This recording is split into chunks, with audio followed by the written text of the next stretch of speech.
suis très heureux de pouvoir présenter cette recherche à Lausanne pour deux raisons en particulier. Tout d'abord parce que les travaux de Jean-Michel Éhouté sur la généricité m'ont beaucoup aidé à transformer ma manière d'être attentif à ce genre de questions et ont probablement très fortement déterminé la façon dont j'aborde ce type de corpus. Et d'autre part parce que dans les 8 collections sur lesquelles je concentre mon attention, je dirais au début de ce projet qui en fait prend depuis quelques années des proportions de plus en plus gigantesques. Et donc pour la conférence d'aujourd'hui, je me concentre, et les travaux qui vont en découler, je me concentre sur 8 collections, et de ces 8 collections, 2 de mes 3 préférées sont des collections lausannoises. L'une n'est pas vraiment une collection d'ailleurs, ce sont les albums consacrés à des pays et à des villes qui ont été publiés par la Guilde du Livre après la Seconde Guerre mondiale. Et la deuxième collection, c'est l'Atlas des voyages publié aux éditions Rencontre. Donc vous avez ici un exemplaire. Alors je me suis efforcé de prendre un exemplaire de chaque collection, sauf pour Petite Planète qui est une collection de poche du Seuil. Ils étaient plus transportables. Mais donc voilà, c'est vraiment de loin mes collections préférées. Donc c'est, je dirais, par coquetterie, je suis très heureux de pouvoir présenter les choses à Lausanne. Ce que je vais vous présenter aujourd'hui, c'est l'équivalent condensé d'un chapitre que j'ai écrit qui fait une trentaine de pages, dont j'ai écrit la première version, qui n'a pas été relu encore par la personne avec qui j'écris. Je commence à écrire ce livre, pas plus d'ailleurs que l'intro que vous avez lu, donc c'est pour ça que je les prends à mon seul compte dans l'état dans lequel ces textes sont. Mais donc il s'agit d'une version très très ramassée du premier jet du chapitre que j'ai consacré à la question de la généricité dans le cadre du livre, puisque l'une des questions qui se pose régulièrement lorsqu'on parle de ce genre de livre, qui se pose parce qu'on nous la pose, hein, je ne l'invente pas comme ça, une des questions qu'on nous pose très souvent, mais pourquoi vous parlez de portraits au fond à propos de ces livres-là? Et ce que je vais essayer de faire, c'est de répondre à cette question, aujourd'hui. Alors, en dépit de son extraordinaire diversité, le vaste domaine des genres de discours a été remarquablement balisé au cours des dernières décennies, et en même temps, malgré la richesse des travaux qui ont été réalisés jusqu'à présent, il demeure encore un certain nombre de zones non identifiées, et ce que j'appelle portrait de pays fait à mes yeux partie de ces terra incognitae, des cartographies génériques. À la différence de toute une série d'autres genres que vous connaissez, ce n'est pas un genre qui est reconnu dans les taxonomies en vigueur. L'étude des genres, elle s'est essentiellement établie.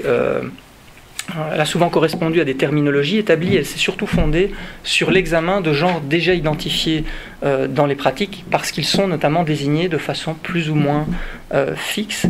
Et de ce point de vue, eh bien, la question que je me pose à moi-même, c'est finalement de savoir s'il n'y a pas une sorte de coup de force critique à considérer que le portrait de pays correspond à une réalité effective, alors même que l'appellation n'est pas en usage chez les auteurs et les éditeurs de ce type d'ouvrage, pas plus d'ailleurs que chez leurs lecteurs, au moins dans le domaine francophone. Je n'ai pas encore fait le travail de me poser la question de savoir ce qu'il en est dans d'autres domaines linguistiques. Donc avant d'entreprendre l'étude d'un objet, sans doute est-il de bonne méthode de s'assurer qu'il correspond bien à une pratique effective, soit qu'il existe donc bel et bien. La question que du coup je me suis posée, c'est celle de savoir si un genre n'existe qu'à partir du moment où un terme est là pour le désigner. Il me semble que non, pas nécessairement, dans la mesure où au niveau des réalisations socio-historiques, des cultures humaines, les inventions lexicales peuvent parfaitement survenir après, je dirais, le déclenchement d'une pratique ou la création d'un type d'objet particulier. Et donc la question qu'il y a à se poser, c'est de savoir à partir de quand est-on fondé à considérer qu'un genre existe. Alors, du coup, ce que je vous propose de faire, c'est d'essayer de montrer que le portrait de pays donc, correspond à un genre à part entière, ce qui suppose de démontrer qu'il correspond à une réalité effective dans un système de genre donné. Et vous verrez, en tous les cas c'est de la façon dont je vais essayer d'aborder les choses, vous verrez qu'une telle démarche en passe par l'identification et la description d'une série d'indicateurs qui témoignent de ce que malgré sa grande diversité et malgré l'absence d'un désignateur effectif, ce genre est bien le produit, me semble-t-il, d'une conscience générique qui a laissé des traces au sein des portraits en question.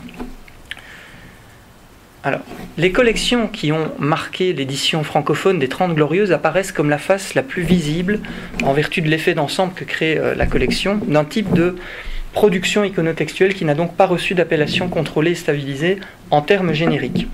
Alors, les collections auxquelles je m'intéresse sont les suivantes. Pour la France, vous avez Les Beaux Pays chez Artaud. C'est la collection un peu la plus ancienne, qu'elle débute en 1924, mais elle va se prolonger jusque dans le courant des années 60, je pense. Vous avez les albums des guides bleus qui accompagnent les fameux guides bleus de Hachette. Vous avez également la série des Que j'aime, donc France que j'aime, Florence que j'aime, l'Italie que j'aime, etc. Vous avez Escale du monde à Monaco, publié par les Documents d'art. Vous avez la collection de poche Petite Planète qui appartient à la fameuse méga collection ou méta collection des éditions du Seuil qui a commencé par Écrivain de toujours, donc vous savez, un tel par lui-même. Et donc c'est un peu une collection sœur qui commence à peu près au même moment et qui est au début dirigée par Chris Marker. Et puis 3 collections publiées en Suisse. Tout d'abord, donc celle qui n'est pas vraiment une collection, il y a une série dans les albums photos publiés à la Guilde du Livre. Vous avez également les éditions Rencontres avec l'Atlas des voyages et ce superbe album, c'est vraiment un de mes préférés, toutes catégories confondues, Le Japon de Nicolas Bouvier, et puis une collection un peu plus restreinte dont je ne sais pas encore grand-chose, j'ai quelques exemplaires chez moi, la collection Visage du monde, le nom de la collection m'échappe, mais qui est donc publiée à la Baconnière à Neuchâtel. Alors, ce que j'appelle portrait de pays se trouve souvent répertorié sous d'autres catégories qui diffèrent selon les domaines impliqués, qu'il s'agisse ici de littérature ou de photos. Et cette situation, donc l'inexistence au fond d'une catégorie, explique pour une part, me semble-t-il, le peu d'intérêt que ces corpus ont jusqu'à présent généré.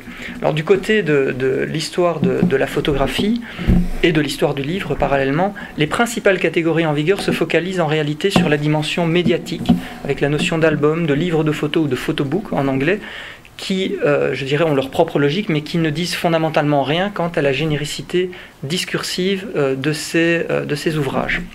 En réalité, ces appellations désignent une conjonction de médiums, le livre et la photo, de façon relativement indépendante de la teneur des livres. Et bon, du point de vue de ma démarche, il ne s'agit pas de critiquer ces appellations, mais plutôt de les situer dans un système de catégorisation propre à un champ éditorial et aux disciplines qu'il étudie.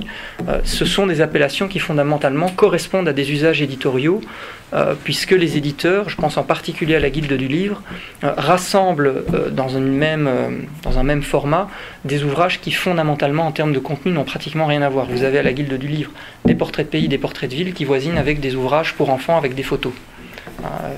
J'aurais pu prendre quelques exemples, mais j'y ai pas pensé.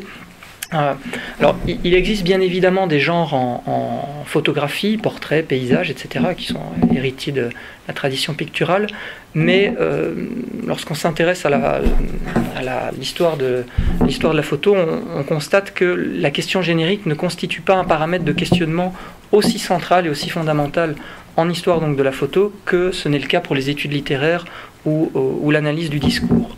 Et par ailleurs, la généricité des photographies est le plus souvent envisagée de façon quelque peu isolée. Telle photographie est un portrait, telle autre un paysage. Et à ma connaissance, l'histoire de la photographie n'a qu'assez peu envisagé la question générique au-delà de l'unité du cliché, à quelques exceptions près, comme celle du roman photo qui a été étudié par mon collègue Jan Battens. Ce que je constate, c'est que la mise en série a évidemment été étudiée, mais assez peu vraiment en termes génériques. Alors, du coup, voyons ce qu'il en est du côté des études littéraires et de l'analyse du discours, donc ce qui concerne le domaine discursif. Ces ouvrages ne correspondent pas non plus à une étiquette générique précise qui se serait imposée. Dans L'idiot du voyage, qui est un livre très amusant sur les représentations du touriste, l'anthropologue Jean-Didier Urbain reprend à la fin de son ouvrage une série de livres qui relèvent du portrait de pays, à mon sens, dans la bibliographie qu'il fait figurer à la fin de son ouvrage. Il présente cet ensemble comme, je le cite, des récits de voyage, tout en précisant que cette section n'a une finalité finalement qu'indicative et qu'il s'agit là par ailleurs d'une littérature d'une extrême variété, et c'est à ce moment-là qu'il énumère, d'un point de vue générique, la teneur du corpus qu'il présente. Je le cite. « Outre les récits de voyage au sens strict, cette bibliographie comprend aussi des œuvres romanesques, ethnologiques ou naturalistes, des carnets de bord, des essais, des poèmes, des chroniques, des pièces de théâtre, des revues, des bandes dessinées, des guides. » Fin de citation. En dépit de la richesse et du caractère très hétérogène de cette liste, aucune trace du portrait de pays, alors même, je vous le disais, qu'un certain nombre d'ouvrages en relèvent de toute évidence, un certain nombre d'ouvrages du XIXe siècle et au XXe siècle aussi. Je pense en particulier à New York de Paul Morand, qui est paru en 1930, si mon souvenir est bon. Alors, sur un plan discursif, ce que je peux observer jusqu'à présent, c'est que les portraits de pays, il faut bien les ranger quelque part, les portraits de pays sont bien souvent intégrés à d'autres catégories, mieux identifiées, et qui ne sont d'ailleurs pas toujours les mêmes. C'est le cas de l'essai lorsqu'il s'agit de classifier le Brésil, des hommes sont venus, dans un texte, un livre publié par Sandrard et Jean Manzon dans la collection Escale du Monde. Lorsqu'il s'agit de classer ce texte, dans la classification générique sur la page Wikipédia de Sandrard, ce texte se retrouve dans les essais. Et non pas à tort, c'est en même temps un texte effectivement essayistique.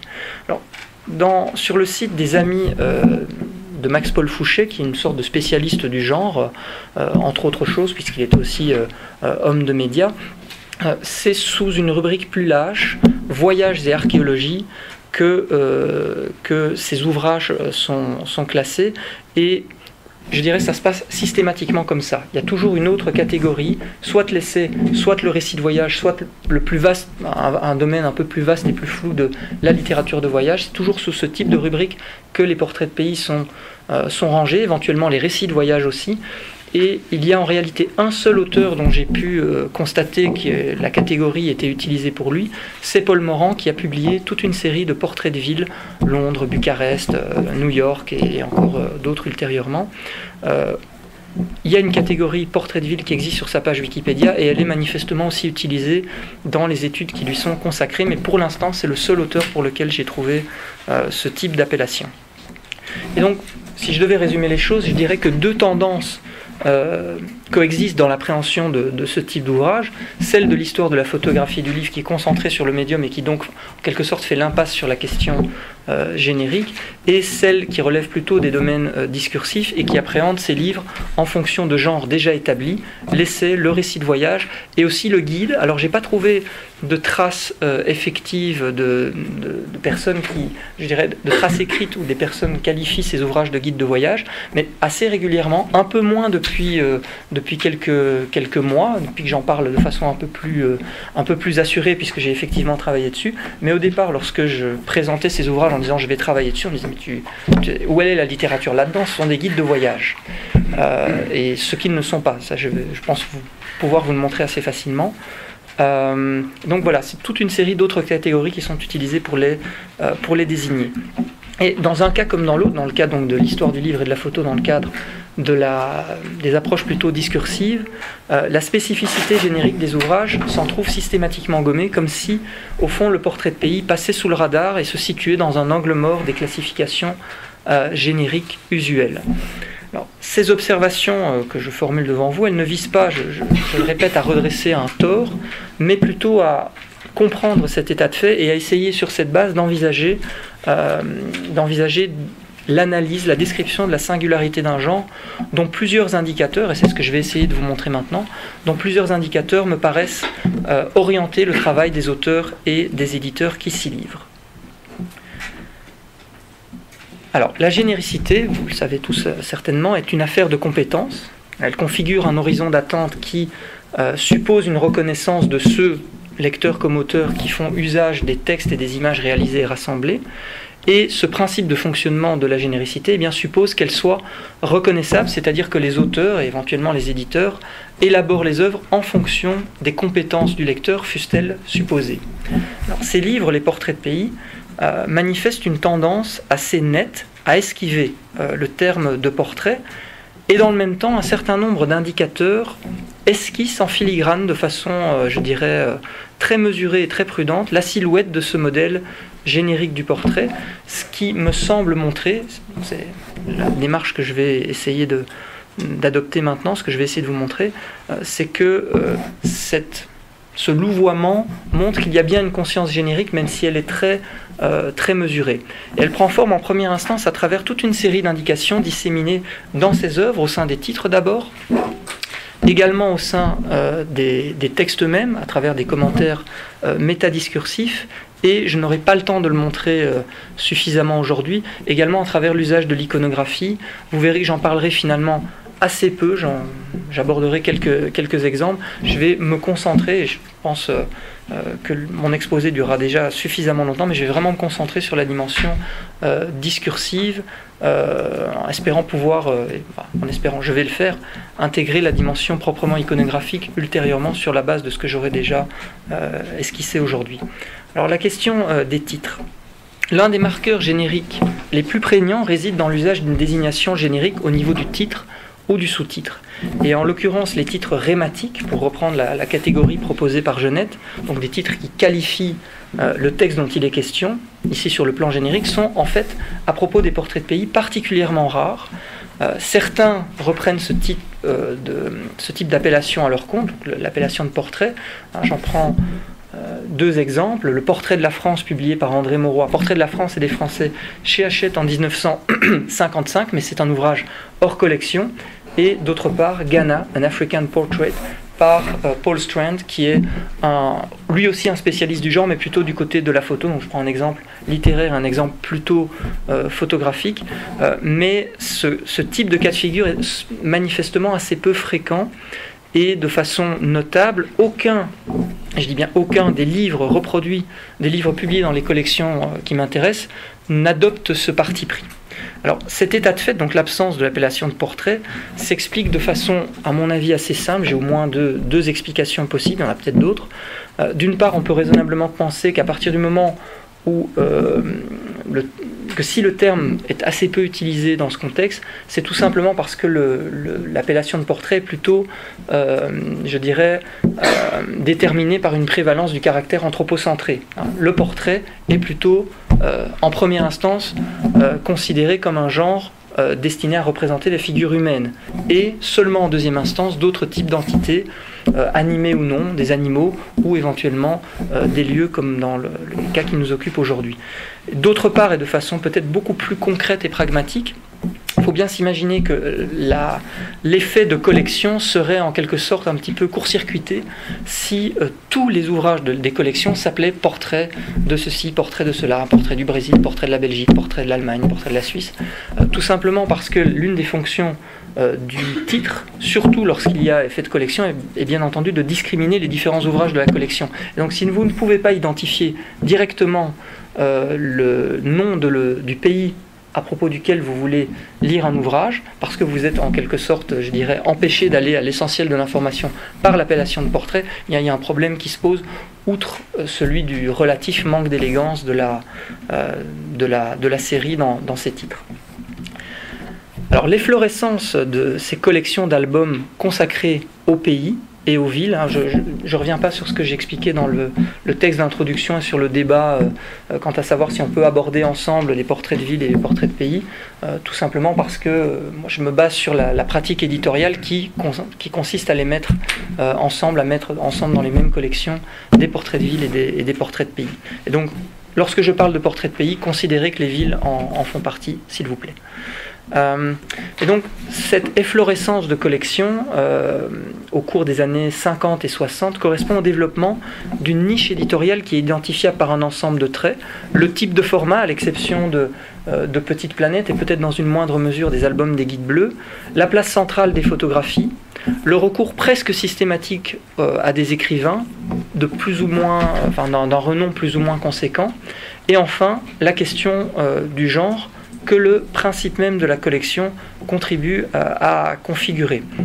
En effet, sur le plan de leur environnement éditorial, le rassemblement de ces livres au sein de collections, déterminées, engendre, me semble-t-il, un effet de généricité. Je cite ici un bref passage de Seuil de Genette, encore une fois.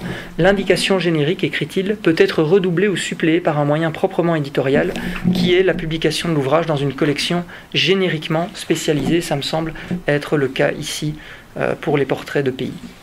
Alors l'un des principaux traits qui caractérisent ces collections de portraits de pays, l'un des plus visibles, au fond, c'est celui de la facture très simple, la forme très simple de leur titre.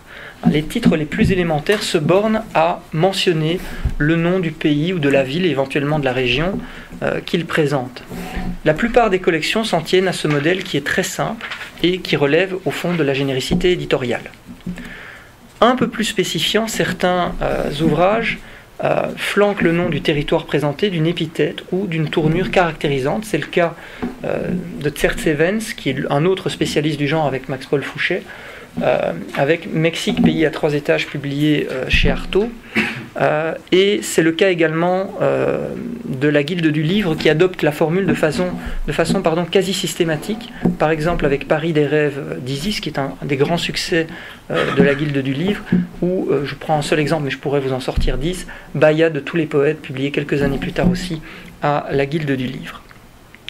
Alors, en dépit de leur simplicité et de leur apparente transparence, ces titres ne me paraissent pas complètement insignifiants sur le plan de la caractérisation générique.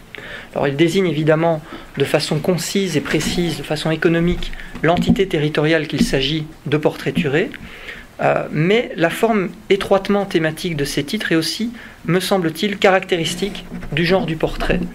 Les titres présentent des intertextualités et une mémoire des formes qui les inscrivent dans une série de traditions possibles, notamment, me semble-t-il, sur le plan générique. Et en l'occurrence, l'argument que j'aimerais mettre en avant, c'est le fait que le degré zéro du titre du portrait, dans l'histoire de la peinture aussi bien qu'en photographie, consiste à intituler le portrait du nom de ce dont il est le portrait. Si je fais une photo de Jérôme Mézot, je vais l'intituler Jérôme Mézot, ce sera le plus simple, c'est le degré zéro du titre de portrait. Le portrait, si je devais le formuler de façon vraiment encore plus simple, le portrait porte le nom de ce dont il est le portrait. Alors, cette forme classique du titre du portrait tend donc à faire correspondre le nom de ce qu'il tend donc à faire correspondre le portrait au nom de ce qu'il représente, éventuellement en accolant une épithète ou une formule particularisante qui a pour finalité de caractériser soit le pays portraituré, soit la nature de la représentation qui en est livrée. Alors, je vous en donne quelques exemples. Un ouvrage très connu à la Guilde du Livre encore, La France de profil de Paul Strand et Claude Roy. C'est un des rares livres qui a survécu en termes de notoriété, parce que ce sont des livres le plus souvent assez oubliés, sauf quand ils ont été réédités. C'est le cas également de La Chine dans un miroir de Claude Roy, qui a réalisé à la fois le texte et l'iconographie. C'est aussi un des très très beaux ouvrages, un peu oublié et c'est bien dommage. Ou encore L'Égypte face à face de Tristan Tzara et Étienne Sved. Alors, dans ce cas, on a affaire à la suggestion d'une appartenance au genre du portrait par le rapprochement avec l'ordre du regard porté sur un corps, le corps étant l'objet par excellence du portrait, et un portrait qui se focalise essentiellement sur le visage, ce qu'on va aborder de façon un peu plus détaillée dans quelques instants. Alors, autant les titres investissent thématiquement les entités territoriales à présenter, autant il manifeste une relative réticence à assumer pleinement la désignation générique de portrait. Et ces évitements montrent, à mon sens, une détermination générique en mode mineur, qui est renforcée par le fait que les titres de ce type, qui sont tellement simples au fond, ne caractérisent pas de façon exclusive les portraits de pays. Vous pouvez parfaitement trouver des romans qui portent ce type de titre, l'Amérique de Kafka par exemple. Vous avez des récits de voyage qui portent ce type de titre, ou vous avez encore le cas de figure le plus évident, et c'est ce qui incite probablement beaucoup de gens à les confondre avec des guides touristiques, les guides touristiques qui s'appellent eux aussi du nom du lieu qu'ils vous présentent, et qui eux aussi figurent dans des collections génériquement déterminées. Donc, à partir de là, ce type de titre et l'effet de collection qui détermine un effet de généricité, il participe de la généricité éditoriale, mais il demeure relativement pauvre au final pour poser ou instituer l'existence d'un genre, et donc pour constituer et décrire de façon un peu plus précise la généricité que j'essaye de vous dépeindre. Ce que je vais vous montrer maintenant, c'est que ces paramètres se conjuguent avec une série d'autres facteurs. Alors, signe que ces ouvrages mobilisent une mémoire des formes qui a façonnent leur pratique, les auteurs et les éditeurs emploient ponctuellement le terme de portrait, mais dans leur texte. Le terme apparaît plus souvent qu'au niveau des titres, mais il demeure tout de même assez peu fréquent. Et vous allez voir que lorsqu'il est mobilisé, il l'est toujours de façon, je dirais, biaisée, très rarement de façon à désigner directement l'ouvrage en question.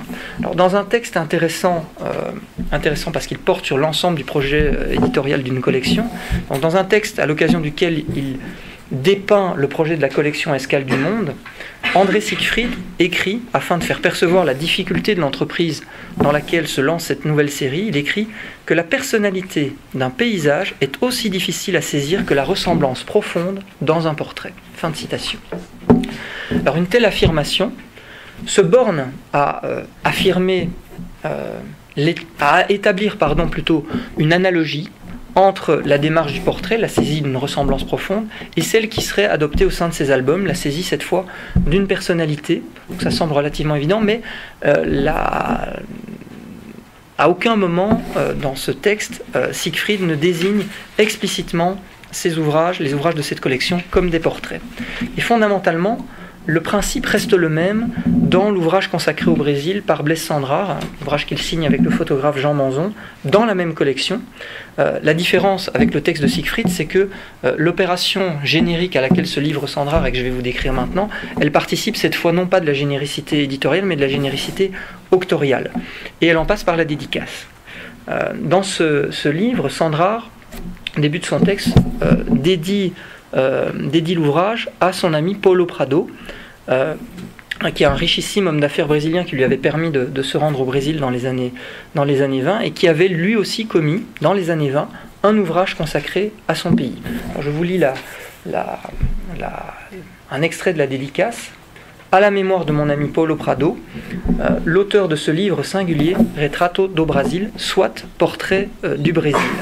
Et donc par-delà la dimension d'hommage funèbre à ce moment-là, puisque Paulo Prado est décédé depuis un certain nombre d'années, en mentionnant le titre, avec un titre générique, le titre du livre de son dédicataire, Cendrars fournit à son lecteur une indication générique précise mais en même temps indirecte, puisque il ne la reprend pas directement à son compte.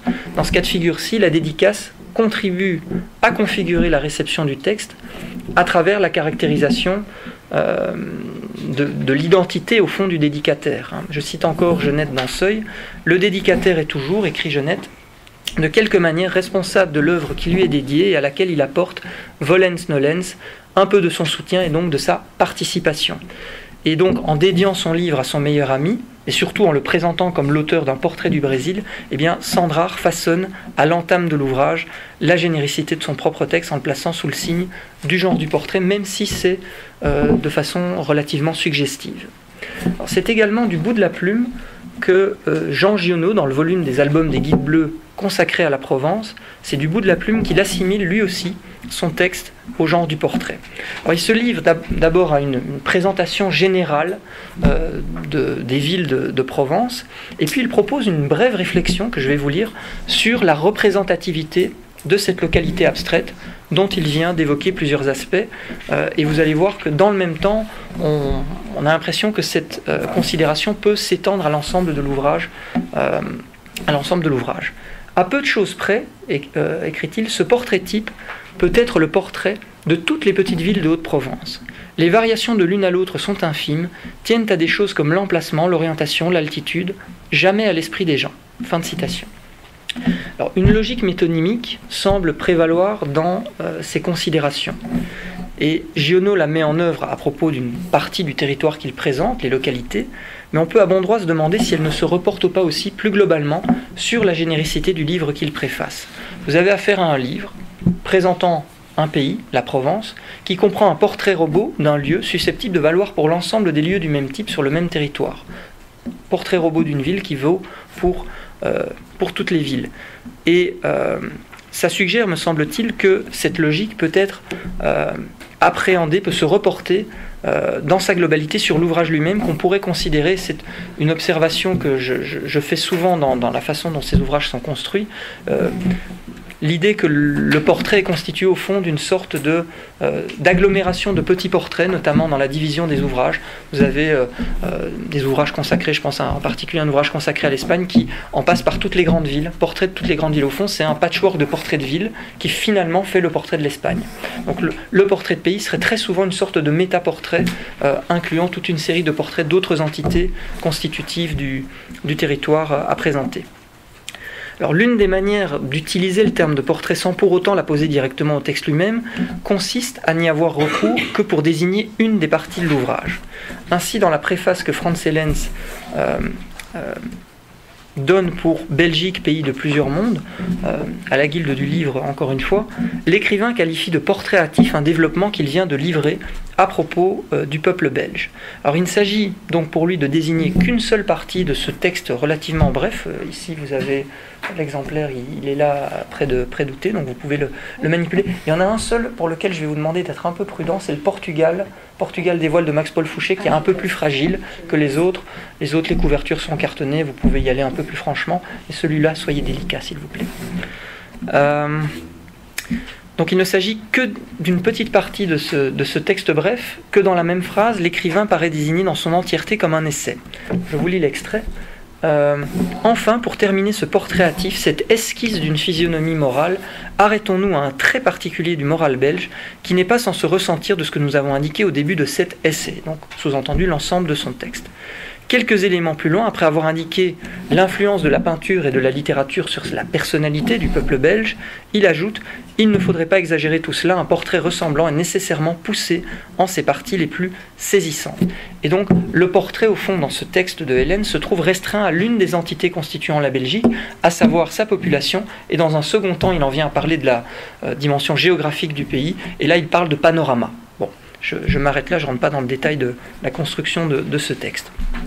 Ce qui me paraît intéressant de retenir de ce petit échantillonnage d'exemples, c'est le fait qu'il y a une sorte de restriction ou d'hésitation terminologique qui me paraît témoigner de ce que même lorsque l'appellation de portrait est effectivement employée, elle ne l'est qu'avec une certaine prudence, une certaine réserve, comme s'il s'agissait de ne mobiliser le terme que de façon détournée ou toujours relativisée, pour désigner une partie de texte chez Giono ou chez Hellens, ou en l'utilisant à propos d'un autre texte chez Sandrard. Et ce mode mineur de l'emploi du terme va se conjuguer, on va le voir, avec une métaphore récurrente qui va inscrire de façon un peu plus directe peut-être, mais jamais de façon complètement explicitée non plus, ces ouvrages dans la tradition du portrait. Et cette métaphore récurrente, donc, c'est celle du visage. Alors, les portraits de pays ne sont pas souvent désignés comme tels, vous disais-je, mais leurs auteurs utilisent assez fréquemment une métaphore qui mobilise le modèle générique du portrait. Et le fil métaphorique en question va assimiler assez régulièrement ces ouvrages à la peinture, soit à la pratique artistique à laquelle le portrait est la plus spontanément associé, et cela en passant par l'image du visage. André Siegfried, toujours dans sa présentation de la collection Escale du Monde, s'interroge sur la fonction première de ce type d'ouvrage, à savoir, écrit-il, rendre la présence réelle de l'entité qui est portraiturée. Ayant donc, je le cite, ayant donc à représenter tel pays pour en donner l'image la plus évocatrice et, si possible, rendre sa présence réelle aux yeux du lecteur, comment la collection Escale du Monde va-t-elle pouvoir procéder ? Essentiellement par une série d'images, photographiques ou autres, mais aussi dans chaque volume par une préface confiée à un écrivain de renom, puis il explique pourquoi il convoque des écrivains, c'est une préface très intéressante. Il fallait y recourir, car même avec les notations les plus complètes, les plus consciencieusement accumulées, le pays envisagé se serait-il laissé pénétrer ? En aura-t-on vraiment donné l'idée ? Fin de citation. Alors, envisager un pays, c'est évidemment le considérer, le prendre en considération, l'observer, mais c'est aussi, et c'est le sens original du terme, observer son visage, donner à voir son visage. Or, le visage constitue l'un des éléments centraux du genre du portrait. Si le portrait, je cite ici Itzhak Goldberg, un historien de l'art, si le portrait ne se limite pas uniquement au visage, force est tout de même de constater qu'il tire sa légitimité, et j'aurais tendance à ajouter sa généricité, de son support visagier, et que cette partie de la personne reste souvent le point focal pour l'artiste. Fin de citation.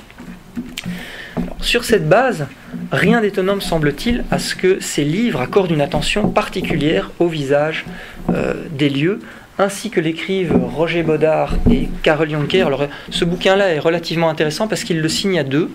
Il signe le texte à deux, la préface à deux, donc il est en train de circuler.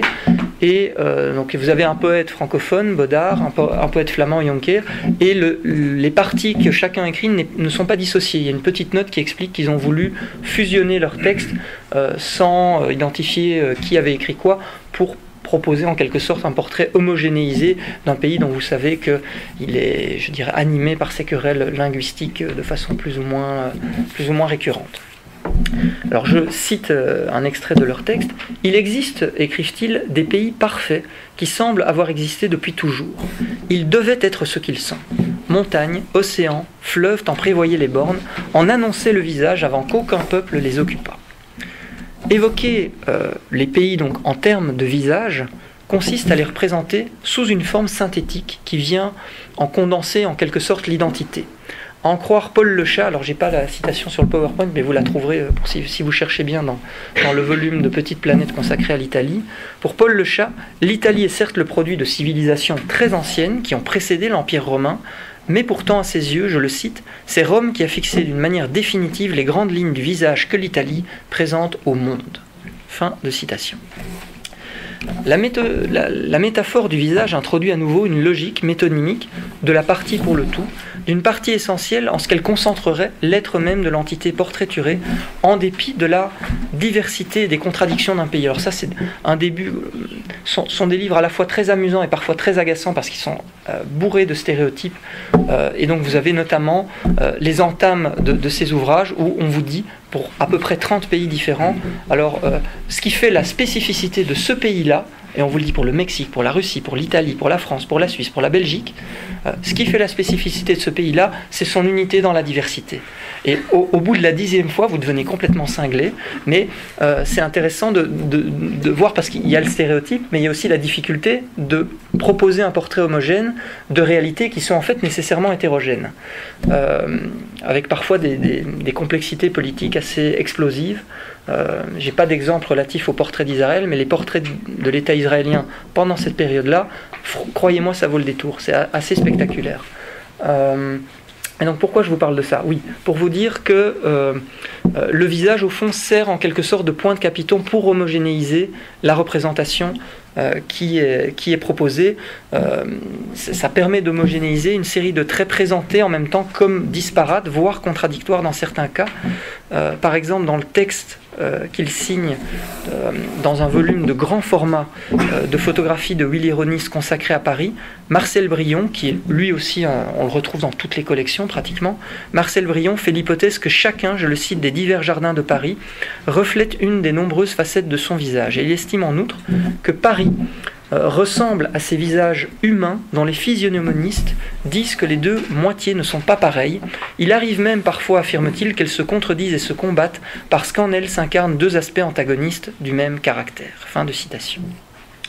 Donc cette métaphore du visage, apposée au pays ou à la ville qu'il s'agit de représenter, inscrit par la tangente l'ouvrage dans une tradition identifiable puisqu'elle capte la mémoire d'un genre qui est le genre du portrait, et elle constitue ainsi, cette métaphore, à mon sens, un indicateur de générosité, même lorsque le genre n'est pas explicitement nommé. Et davantage encore, ce fil métaphorique se décline régulièrement jusqu'à une prétention à toucher du doigt l'âme des pays dépeints. Alors je n'ai pas pris d'exemple de cette collection-là, qui est une collection toute récente, mais comme j'ai quand même pris un dépliant, je vais finalement le faire passer. C'est une collection qui a été lancée en Belgique il y a à peu près 1 an ou 2, et une collection qui a pour titre L'âme des peuples, et qui est une collection de portraits de pays, mais cette fois de tout petit format. Ce sont des livres pas très chers, portraits de villes et de pays, mais qui ne comportent pas de photographie, mais dont l'appellation est très très révélatrice de ce genre-là. Alors, au cours de son histoire, il se trouve que le visage est passé d'une perception en tant que partie du corps à une identification à la fameuse image du miroir de l'âme. Au fil du temps, écrit David Le Breton dans un ouvrage qu'il a consacré au visage, le visage s'anime d'une conscience individuelle, écrit-il, tant et si bien que ce mot, le mot de visage, dans son sens figuré, prend une acception qui tend à en faire une véritable épiphanie du sujet. Alors, il s'agit donc pour ces auteurs d'inviter à lire les pays à travers leur visage, d'inviter à lire l'être profond des entités territoriales qui sont portraiturées. Ainsi, Joseph Perret écrit-il à propos du Pays basque: par je ne sais quelle élection, il a été donné à la terre basque française de garder le visage de l'escouale aéria originale.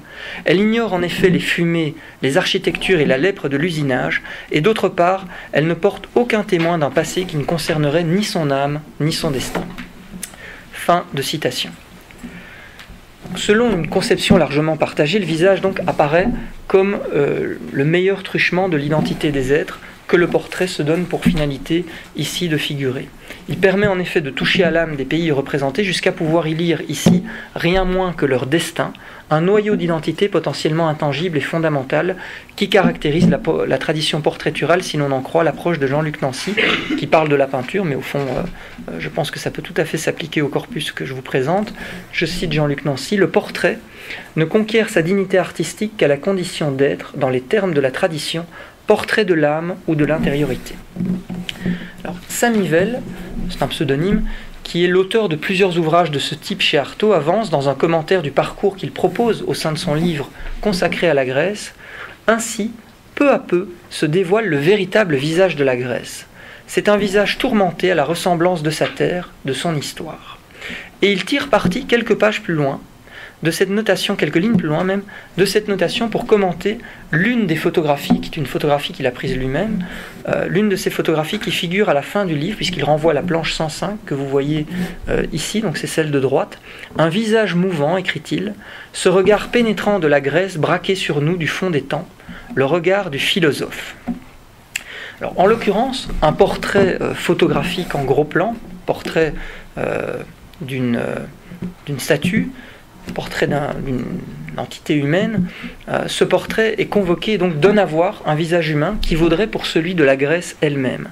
Et de fait, la généricité, donc une forme d'allégorisation finalement, et de fait, la généricité, dans ces portraits particuliers, en passe assez fréquemment par une iconographie qui est faite de portraits d'individus.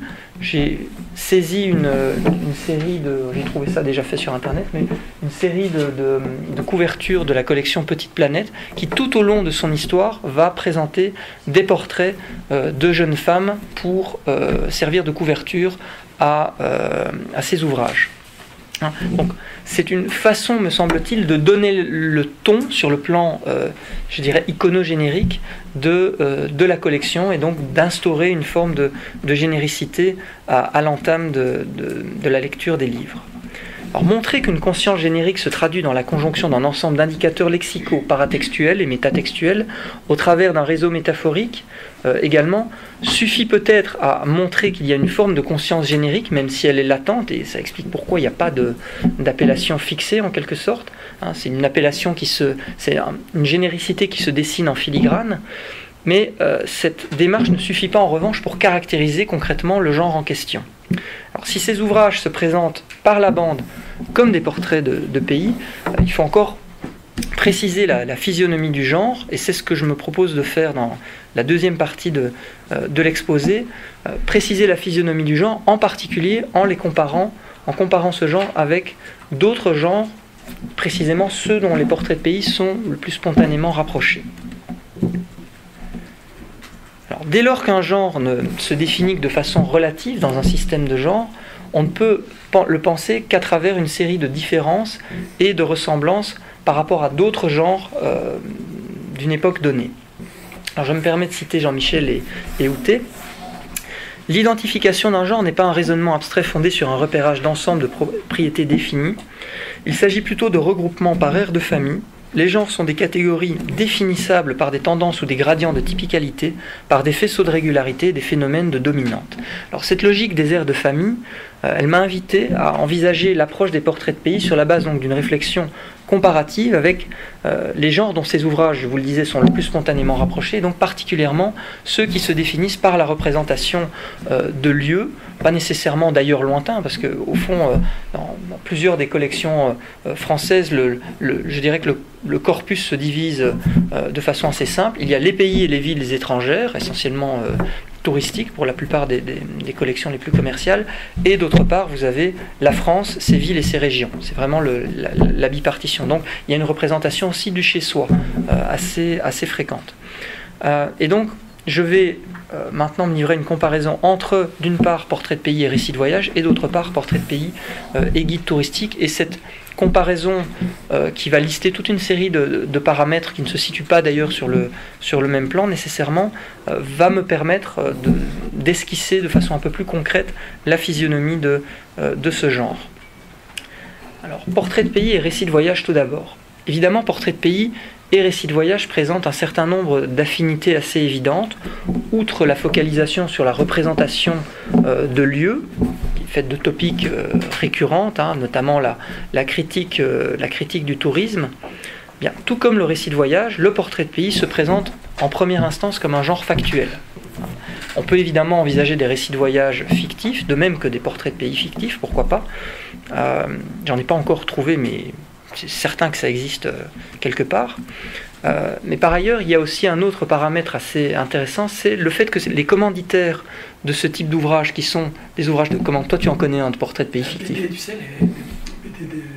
Skuyten et Peters. Ouais, les villes imaginaires. De fait, mais c'est des récits. Sauf un, non, il y a un guide des mondes, des cités obscures. Il y a le guide des cités obscures. Ouais. Mais c'est un guide, du coup. Bon, bref. Mais fictionnel. Et qui d'ailleurs ressemble vachement à un portrait de pays, je me l'étais dit. Mais donc, au fond, voilà, je dis des trucs, puis je lis des trucs et puis je les oublie. Bon, c'est pas très malin. Mais donc, merci de m'avoir rappelé l'existence de ce bouquin qui est en plus dans ma bibliothèque. Du coup, qu'est-ce que je racontais ? Oui, le fait. Donc, ce sont des ouvrages de commande. La plupart du temps, les écrivains et les photographes sont sollicités pour les réaliser. Et évidemment, les commanditaires de ce type d'ouvrage, donc éditeurs, directeurs de collection, s'adressent assez régulièrement à des écrivains qui ont déjà voyagé dans le pays, ou qui en sont originaires, mais qui ont déjà voyagé dans les pays qu'ils vont présenter. Et on sait comment, finalement, qu'ils ont déjà voyagé dans ces pays, très souvent parce qu'ils ont écrit un récit de voyage relatif à ces pays ou écrit des fictions concernant ces pays. Et du coup, assez régulièrement, on trouve des auteurs de récits de voyage dans les portraits de pays, ce qui, je dirais, entretient la confusion d'un point de vue générique. Mais pour autant, d'un point de vue discursif, le récit de voyage et le portrait de pays diffèrent en fonction d'un paramètre non négligeable, à savoir dans les termes de la théorie des plans d'organisation des textes de Jean-Michel Adam, version 97, leur formatage séquentiel prédominant. Donc je t'ai annoncé hier que je citerai un texte de cette époque-là, mais j'ai l'impression que tu es toujours d'accord avec toi-même, au moins pour cette partie-là. Donc la caractérisation globale d'un texte résulte d'un effet de dominante. Le tout textuel est caractérisable dans sa globalité et sous forme de résumé comme plus ou moins narratif, argumentatif, explicatif, descriptif ou dialogal. L'effet de dominante est soit déterminé par le plus grand nombre de séquences d'un type donné, soit par le type de séquence enchâssante. Alors là, de façon assez simple, le récit de voyage est avant tout régi par l'ordre du narratif, puisque alors que le portrait de pays s'inscrit davantage dans l'ordre du descriptif, avec une forte composante pour les ouvrages qui m'intéressent, argumentative et explicative, ce qui explique l'association fréquente, ou l'inscription plutôt fréquente et très justifiée de ces ouvrages dans le registre de l'essai. Alors ça ne signifie évidemment pas que ces deux genres sont constitués de façon exclusive par ce type de séquence, mais bien que l'ensemble des séquences dont ces ouvrages sont constitués sont subordonnés à ce mode prédominant d'organisation du dispositif iconotextuel. Je parlais hier soir avec Jean-Michel Éhouté du portrait de la Belgique dans l'Atlas des voyages, qui est composé par un assemblage, une succession en fait d'interviews réalisées par l'auteur avec des Belges, des artistes, des économistes, des sociologues, etc. Et au fond, ce ne sont que des Belges qui font le portrait de leur propre pays. Et donc il assemble ça à travers toute une série d'éléments de dialogue, mais au final, ça reste tout de même un portrait de pays, mais presque un autoportrait par interview interposée. Alors donc, bien qu'il se caractérise par une grande diversité formelle et de ton, le récit de voyage, tous les récits de voyage, et quelle que soit leur date d'écriture, ont en commun ce fait très simple, celui d'être des récits. Le récit de voyage est en effet, d'un point de vue générique, tenu de rendre compte d'un itinéraire, d'un parcours, même si ce récit peut donner lieu à toute une série de digressions et d'anecdotes qui confèrent parfois, je dirais, une densité assez restreinte à la dimension narrative, mais qui ne remet en même temps jamais complètement en cause ce plan d'organisation textuelle et son caractère dominant. Alors, en termes de séquençage textuel prédominant, le portrait de pays, lui, ne relève pas prioritairement du narratif, mais bien plutôt du descriptif, avec en arrière-fond toute cette dimension iconographique, le renvoi métaphorique le plus souvent à la peinture, mais aussi évidemment toute la dimension photographique pour ce qui concerne les portraits de pays qui nous occupent, puisqu'il existe aussi des portraits de pays, c'est le cas de la collection L'âme des peuples, où il n'y a aucune photographie. Donc la finalité du portrait, c'est de rendre présente une entité territoriale de façon globale, ou éventuellement par certains de ses caractères particuliers. Et cette distinction, je dirais, de base est très simple, elle a une incidence sur la mise en forme de l'espace et du temps. L'espace, tout d'abord, alors que le récit de voyage est censé rapporter les péripéties d'un parcours, le portrait de pays, lui, doit rendre compte d'une entité dans son ensemble, ce qui explique que dans certaines collections, vous ayez, au début de l'ouvrage, cette sorte de portrait robot minimal que constitue la carte, tout simplement. Alors, vous avez le cas de figure au début de chacun des volumes de la collection Escale du Monde, au document d'art, et vous avez la même chose à la fin de chacun des volumes, de façon beaucoup plus stylisée, dans la collection Petite Planète, cette fois donc à la fin de l'ouvrage. Alors, en ce qui concerne la dimension temporelle, le récit de voyage repose sur une opération de remémoration qui se traduit dans un récit situé dans le passé, et pour sa part, le portrait de pays, lui, est plutôt régi en priorité en tant que genre descriptif qui doit faire l'état présent d'un pays, par le présent verbal, et je dirais qu'il y a aussi une opposition qu'on pourrait montrer de façon plus fine et détaillée, mais je rentre assez peu dans une analyse fouillée, mais c'est une observation assez simple à faire. Je pense que vous prenez à peu près n'importe lequel, vous feuilletez, vous voyez bien, vous verrez assez rapidement de quoi je veux parler. Il y a une différence vraiment entre les verbes de mouvement et l'usage massif du verbe être pour les portraits de pays, surtout à l'entame des textes, ou d'autres déclinaisons de verbes qui décrivent un état. Alors, un échantillonnage un peu aléatoire, mais qui rend bien compte de ce que je viens de vous décrire, mise en parallèle de l'incipit de L'usage du monde de Nicolas Bouvier et de l'Espagne de Tsertsevens dans la collection Escale du Monde. Donc, Nicolas Bouvier, Genève, juin 1953, Keeper Pass, décembre 1954. J'avais quitté Genève depuis 3 jours et cheminé à toute petite allure quand à Zagreb, poste restante, je trouvais cette lettre de Thierry. Entame de l'Espagne de Tsertsevens, un pays mâle. On y chercherait en vain les délices de l'Italie. Non, il y a des moments très très amusants. Celui-là en particulier est très drôle. J'ai donné cours sur ce bouquin aux étudiants et on a bien rigolé. Ah bon. Un pays mâle. On y cherche... Oui, parce qu'en plus, tout le texte est de ce registre-là. Un pays mâle. En plus, il n'est pas inintéressant. Ouais. Donc, bref. Je m'interromps souvent moi-même, mais bon, c'est comme ça. Un pays mâle. On y chercherait en vain les délices de l'Italie ou l'éternelle fraîcheur de la France. Il n'est de verdure, pâturages, bois et vergers que sur la bande côtière. Dès qu'on a traversé ces oasis et atteint les hauts plateaux, on entre de plein pied dans l'Espagne virile, la vraie. Bon. Alors, en vertu de cette distinction entre le viatique et le topique, le récit de voyage est le plus souvent précisément situé dans le temps. Il se présente comme fondamentalement rétrospectif, chronologique, testimonial et par conséquent aussi subjectif, alors que pour sa part, le portrait de pays se veut davantage inscrit dans le présent et de manière générale, c'est pas systématique, mais de manière générale, plutôt généralisant et objectivant dans ses formulations, ce qu'attestent assez bien les usages de la photographie dans ses ouvrages, puisque même lorsque les auteurs... non, je t'en prie, il n'y a pas de souci. Même lorsque l'auteur est le photographe, ce qui peut arriver, ce qui n'est pas nécessairement fréquent, ces clichés ne sont jamais datés et ne sont jamais non plus inscrits dans une logique narrative comme celle qu'on peut rencontrer par exemple dans le roman photo ou dans des récits de parcours. Alors bien entendu, aucun portrait et aucun récit de voyage n'est régi de façon exclusive par le type de séquence auquel il est soumis en priorité. portrait et récit de voyage, dans leur configuration concrète, intègrent en réalité presque systématiquement d'autres types de séquences. Le récit de voyage comprend très régulièrement des séquences qui correspondent à la description d'un territoire. Vous faites un récit de voyage, puis tout d'un coup vous arrivez dans une ville et vous décrivez la ville. C'est extraordinairement fréquent. Donc vous avez au fond des séquences de portraits de pays dans les récits de voyage, portraits de pays ou de ville.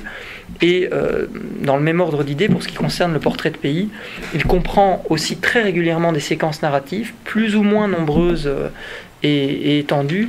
En particulier, il y a deux cas de figure principaux. Le premier, c'est lorsque l'auteur relate, lorsqu'il présente un endroit, relate un séjour qu'il y a fait de façon plus ou moins étendue et détaillée, ce qui est une bonne façon pour lui de se légitimer, de légitimer son énonciation en tant que connaisseur de première main du lieu qu'il vous décrit.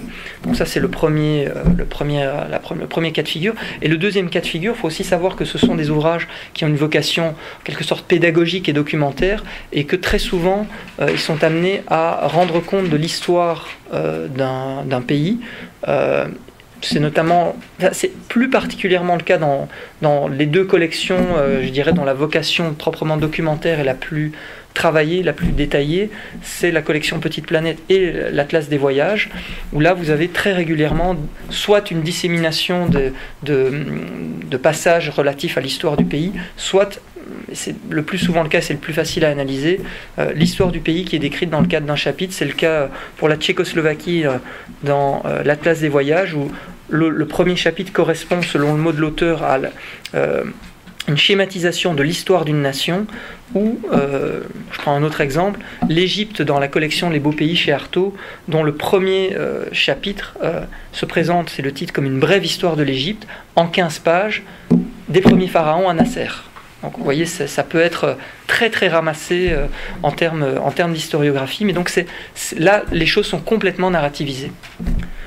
Alors, je vais me permettre, avant d'aborder le guide de voyage, un petit intermède quand même à propos de la dimension iconographique. Ça concerne le Portugal des voiles de Max-Paul Fouché. Pourquoi ce petit intermède ? Bien parce que l'entame du texte me paraît révélatrice d'un positionnement du point de vue de l'iconographie, du point de vue du portrait de pays, du point de vue donc du genre du portrait, et en même temps d'un positionnement générique qui distingue le propos et la manière de faire à la fois du récit de voyage et du guide touristique. C'est pour ça que j'en parle entre l'approche du comparatif par rapport au récit de voyage et puis celle qui suivra à propos du guide touristique.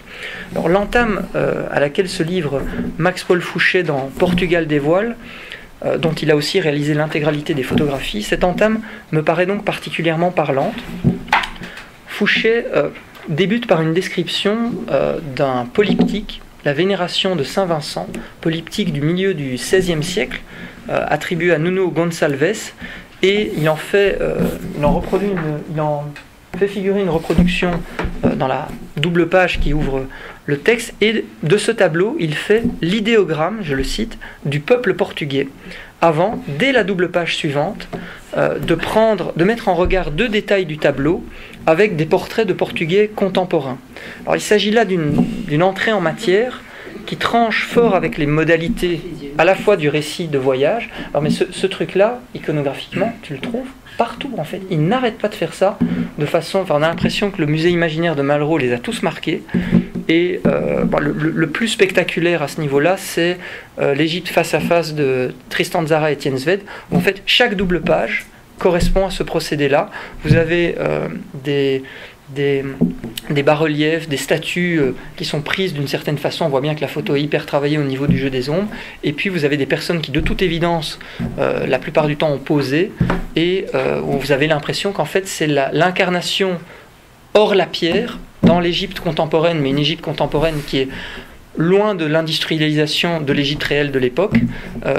Au fond, le message, c'est rien n'a changé et voici l'Égypte éternelle. C'est un peu ça à quoi on assiste, et c'est un peu également à cet exercice-là que se livre Max-Paul Fouché, à travers une entrée en matière qui tranche, je disais donc, avec les modalités du récit de voyage, puisque le recours ici, la démarche de Fouché en passe par le modèle iconographique du portrait, donc qui échappe à la narration, et puis qui inscrit, je dirais que j'ai fait un papier sur ce type de procédé, et j'en parlais en termes de neutralisation de l'historicité. En fait, c'est vraiment ça qui se passe, et donc c'est aussi une forme de potentialité narrative qui est en quelque sorte verrouillée. Et en même temps, c'est une opération esthétique à laquelle il se livre et qui instaure une identité donc entre le portrait, entre des Portugais peints du passé et des Portugais photographiés au présent. C'est le genre de choses que, à ma connaissance, on serait très surpris de retrouver dans des guides touristiques.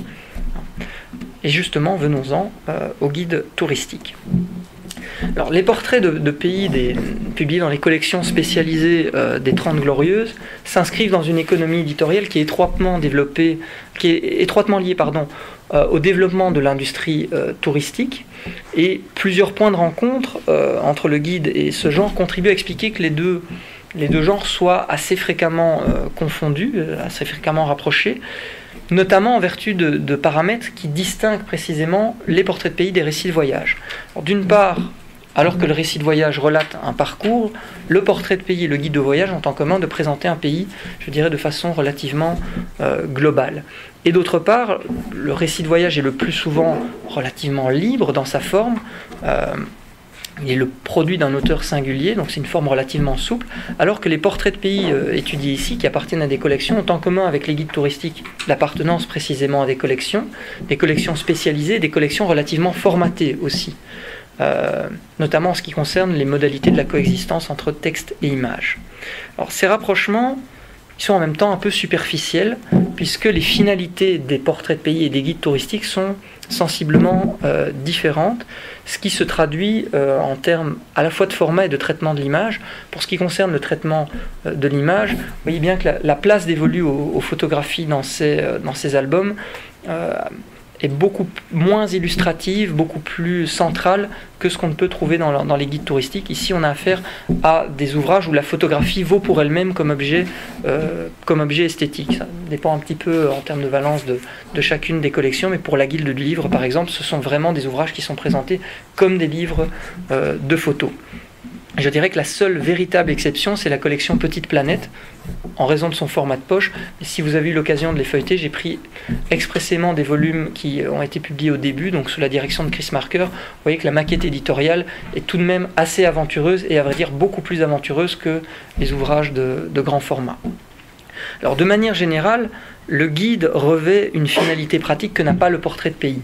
Ainsi que l'écrit Annabelle Seoane dans un ouvrage consacré au guide touristique, la première attente du lecteur et donc la première contrainte pour le locuteur, pour un guide de voyage, c'est la finalité pratique de la description. Elle poursuit: les guides de voyage visent avant tout deux objectifs: le repérage sur place et la présentation des curiosités locales pour le lecteur touriste ou futur touriste.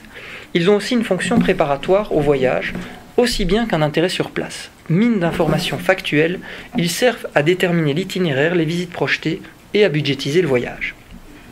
Alors, bien entendu, dans certains portraits de pays, vous allez retrouver ce que vous allez trouver également dans les guides touristiques, notamment dans je dirais les portraits de pays les plus touristiques, ceux qui ont comme finalité la mise en valeur d'un patrimoine qui est celui-là même qui intéresse les touristes. Alors, en même temps, la finalité est sensiblement différente. Les portraits de pays peuvent susciter un désir de voyage, un désir de visite, mais ils ne fournissent guère d'informations pratiques ou de suggestions concrètes en vue d'un séjour éventuel. Ces différents usages, cette différence d'usage entre les deux genres, explique aussi une différence de format. Alors que les portraits de pays paraissent essentiellement soumis à un investissement esthétique, donc ce qui explique le grand format, les guides touristiques doivent, eux, pouvoir être emportés sur place au moment du voyage et éventuellement aussi de la visite. Comme le souligne Yves Jeanneret, le guide touristique doit pouvoir se prêter à une manipulation commode. Le guide, écrit-il, est héritier du livre portatif Enchiridion, ce qui engage un scénario de pratique faisant de la lecture un ingrédient in situ de la visite. Alors cette différence se manifeste, me semble-t-il, alors j'ai inversé 2 slides, dans donc la différence fondamentale en termes de généricité et du coup de finalité, dans la coexistence entre ces deux collections sœurs que sont d'une part les guides bleus chez Hachette, et d'autre part les albums des guides bleus, où vous ne trouvez évidemment pas du tout le même type d'information, ni le même type d'auteur, ni le même type de texte, ni le même type d'image. Les collections de portraits de pays, de guides de voyage, présentent aussi une plus grande homogénéité de forme que les portraits de pays. Ce sont des genres un peu plus contraints. Le rubricage, au fur et à mesure de l'évolution du genre, est de plus en plus déterminé et formaté. Ce qu'on observe, c'est que dans les guides de voyage, il y a une structuration des textes et des images qui permet, je cite à nouveau Annabelle Seoane, une lecture sélective facilitée par la longueur des textes, c'est-à-dire une longueur assez réduite, une meilleure circulation dans les pages, le lecteur n'est plus contraint de tout lire pour repérer ce qui l'intéresse. C'est possible aussi pour les portraits de pays, mais c'est tout de même un peu plus compliqué que dans un guide touristique. Les guides se doivent d'être relativement complets, autant qu'on peut l'être lorsqu'il s'agit de présenter les attraits d'une ville ou d'un pays, mais vous devez en passer idéalement par le relevé des adresses, des horaires, des astuces, des informations utiles en fonction de l'usage prévu du guide, et ça suppose une relative exhaustivité qui n'est pas du tout attendue du portrait, qui est plutôt, dans les formats qui m'intéressent, plutôt un genre à vocation synthétique. Il s'agit de présenter une identité, et donc c'est pour ça qu'on en passe par des procédés comme l'allégorisation. Alors, ce paramètre fonctionnel se traduit aussi dans un traitement éditorial particulier. Les guides touristiques sont constamment tenus de se renouveler pour correspondre à l'évolution des réalités locales, ce qui amène à des rééditions presque annuelles dans certains cas de figure. Alors, les portraits de pays sont des genres qui, surtout lorsqu'ils sont illustrés, mais bon, pas seulement, sont des portraits de pays qui se périment, mais à un rythme beaucoup plus lent. Je dirais, là encore, il y a une exception, ces petites planètes, où lorsque vous avez des rééditions, dans la mesure où ils sont très attentifs aux réalités économiques, une fois que le bouquin a 15-20 ans, bien souvent ils rajoutent des paragraphes pour, suivre l'évolution. C'est quelque chose que vous ne trouvez pratiquement jamais dans les autres collections, qui vous offrent un portrait, plus éternalisé du pays en question, mais en même temps, du coup, ils vieillissent assez vite. Au bout de 15-20 ans, ces ouvrages sont un peu périmés. Ça explique qu'on ne les lise plus vraiment. Ça explique qu'ils ne coûtent pas cher chez les bouquinistes, et donc que je peux me constituer une collection assez spectaculaire en déboursant finalement pas trop d'argent. Et ça explique aussi le petit charme vintage que je leur trouve. Je ne sais pas si c'est votre cas, mais voilà. Alors, par ailleurs, s'il est un genre dont les portraits de pays entendent se distinguer de façon assez nette, beaucoup plus d'ailleurs que du récit de voyage, c'est bien le guide touristique, ce qui prouve qu'il y a quand même une forme de proximité, au moins apparente. C'est très rare lorsque les portraits de pays citent à proprement parler des guides touristiques, alors qu'on le sait que pour le récit de voyage, les auteurs lisaient des guides touristiques pour alimenter leur écriture. Il n'y a aucune raison, à mon sens, que ce ne soit pas le cas aussi pour les portraits de pays. Donc c'est très rare lorsqu'ils sont cités. J'ai un cas de figure qui ne me paraît pas inintéressant, celui de Simone Lacouture, qui a pris la relève de Chris Marker dans la direction de la collection Petite Planète, qui a écrit le volume consacré à l'Égypte, et qui cite deux guides de voyage, mais avec une pointe d'ironie qui est issue du caractère périmé du premier guide mentionné. Il a 70 ans au moins au moment de l'apparition de l'ouvrage, et aussi de l'adjonction, de la correction qu'elle se permet d'apporter au second. Je vous lis l'extrait en question. Pour visiter Dendera, il est recommandé de se munir de provisions et d'eau, et d'emprunter de préférence à toute autre monture l'âne, véhicule idéal de l'Égypte. C'est une citation. Le conseil du Baedeker de 1890 est toujours valable si l'on ne veut pas voyager comme un touriste étranger en caravane de Chevrolet. Le guide bleu est assez encourageant. Kenna, 658 km du Caire. Station de chemin de fer située à 1 km du Nil, en face de Dendera, Haute. On trouvera les ressources nécessaires pour organiser l'excursion de Dendera. À 70 ans de distance, les deux guides sont d'accord. Ce que le guide ne dit pas, c'est que Kenna est une ravissante petite ville où l'église copte, bleu ciel, rose, jaune et vert, se mire dans l'eau d'un canal dormant. Fin de citation. Alors devant ce type de positionnement générique, il importe de faire la part des choses. Il y a une prise de distance, effectivement, qu'il importe, à mon sens, de prendre au sérieux, mais c'est une prise de distance qu'il ne faut pas non plus prendre trop au pied de la lettre, puisque, comme certains récits de voyage, les portraits de pays ne se privent pas non plus complètement et toujours de fournir ponctuellement des conseils pratiques. Leur public cible, c'est évidemment un public de lecteurs intéressés, de lecteurs curieux. C'est en même temps aussi un public de touristes potentiels. Et de ce point de vue, les indications pratiques que l'on retrouve à la fin de certains volumes Je pense en particulier à Petite Planète. Alors la personne qui a la Suisse pourra aller voir à la fin ce qu'il en est. Apparaissent à mon sens comme une sorte de sacrifice à la loi du genre qui est accordé du bout des lèvres, in extremis. Ça concerne toujours 5 ou 6 pages à la fin du volume. Et souvent, ces passages sont assez drôles. À la fois, ils vous fournissent des indications très concrètes et manifestement très pratiques. Et en même temps, ils sont toujours pleins d'ironie. Et j'ai l'impression que cette prise de distance, elle tient au format de poche. Au fond, c'est la collection qui est la plus susceptible d'être confondue avec un guide de voyage, et donc elle a besoin d'adopter un ton un peu plus, je dirais, un peu plus rock'n'roll que celui des autres collections. Alors idéalement, j'envisage de le faire pour le chapitre du livre consacré à la généricité. Je devrais ajouter une série de développements sur le rapport du portrait de pays à l'essai, mais il ne me paraît pas se situer sur le même plan de comparaison que par rapport au guide touristique et au récit de voyage, parce que, me semble-t-il, le portrait de pays est une sorte de cas de figure de l'essai, donc il faudrait poser la question différemment, et puis je voulais pas non plus abuser de mon temps de parole, du coup j'en viens à ma conclusion qui ne sera pas trop longue. Alors le portrait de pays, je dirais que c'est une réalité qui probablement n'existe pas fondamentalement. Il n'existe jamais que des portraits de pays, d'autant plus singuliers qu'il s'agit pour chacun d'eux, du point de vue générique, de donner à voir le propre d'un pays, même si, je vous l'ai indiqué, ils en passent souvent par des stéréotypes qui sont les mêmes pour tous les pays.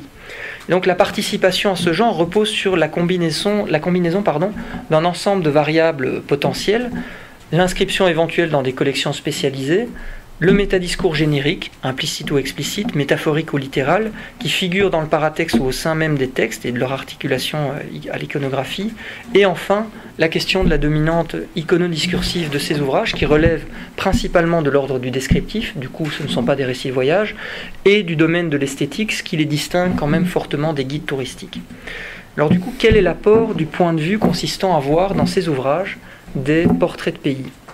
Alors le choix de les envisager comme des portraits de pays résulte au fond de l'analyse d'un ensemble de réalités discursives récurrentes dont je vous ai donné un aperçu, et la cohérence de cet ensemble d'observations me semblait se situer précisément dans l'appartenance à un genre particulier qui est le portrait. Et le geste heuristique que j'ai posé, qui consiste à dégager le caractère de portrait de ces ouvrages, permet au fond de nommer une réalité éditoriale qui n'avait jusqu'à présent, à ma connaissance, pas été nommée comme telle, ou de façon très très subreptice, et sur la base d'un questionnement précis, ça permet d'envisager ensemble des ouvrages qui n'ont jamais jusqu'à présent été étudiés que de façon relativement hétérogène, et qui en réalité n'ont pratiquement jamais été étudiés jusqu'ici. La plupart du temps, c'est une étude sur tel ou tel ouvrage, parce qu'il est resté davantage que d'autres dans les mémoires. Alors pour autant, dans une approche théorique et analytique qui envisage la question de la généricité, l'objectif pour moi ne sera évidemment pas de me demander si tel ou tel ouvrage relève bien du portrait de pays.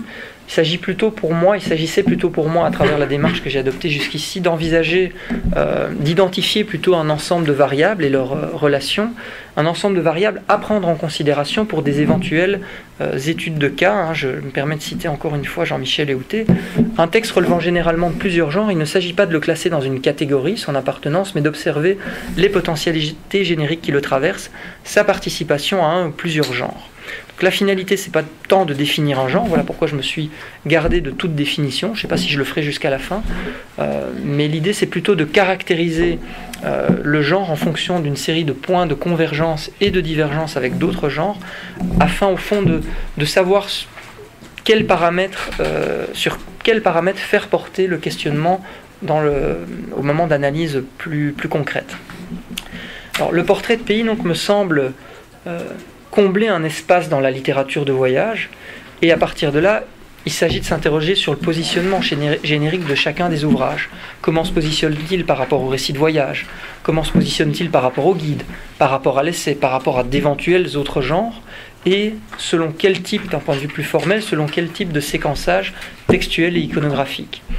Et au-delà de quelques cas de figure à envisager, ce sont aussi les positionnements des collections qu'il faut envisager, puisque ce sont des collections qui ont, je dirais, un formatage pas aussi prononcé que celui des guides touristiques, mais des collections qui ont tout de même un formatage particulier, parce qu'elles sont dans un marché à cette époque relativement concurrentiel, et qu'elles doivent donc d'une façon ou d'une autre, se distinguer des collections concurrentes, et qui sont vécues comme concurrentes. Je me souviens d'avoir lu un entretien de Mermoux, donc le directeur de la Guilde du Livre, qui un peu tapait sur le dos des autres collections dont il estimait qu'elles s'étaient inspirées de ce qu'il avait fait, et qu'elles le faisaient évidemment beaucoup moins bien que ce qu'il avait lui-même réalisé. Alors le portrait de pays, je dirais, je me pose la question de savoir s'il ne s'agit pas davantage d'un hypergenre plutôt que d'un genre. Je renvoie à la notion telle que l'a élaborée Dominique Minguenot. Ce qu'il désigne par là, c'est une catégorisation comme la lettre, l'essai, le journal, le dialogue, qui permettent de formater le texte.